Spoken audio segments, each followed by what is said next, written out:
Ollaan siis Tiivimestarit Areenalla projektiryhmä. Moi.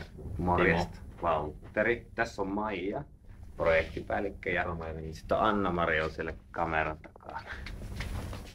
Tässä tulee tämmöinen kattava vastaus kysymykseen, miksi tällainen tapahtuma on olemassa niin meidän näkökulmasta ja vähän muidenkin näkökulmasta. Meidän näkökulmasta sen verran, että totta kai meillä on tässä niin tämä opillinen aspekti, että opetellaan niin laittaa hyvä tapahtuma. Mutta ainakin henkilökohtaisesti mulla on tärkeää, että saat luotua tällaisen jotain merkityksellistä. Miten sulla, Valtteri? No, mulla on varmaan sellainen, että kiinnostaa toi valmentaminen ja sitten valmentajaverkosto.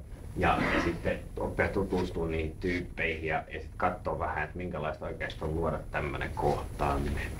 Wow. Teidän osallistujien näkökulmasta ehkä tärkeää on se, että jos avataan hiukan tätä Pekka Himasen, mikäs tämä oli, varmaan jonkunnäköinen tällainen pyramidi. Kyllä.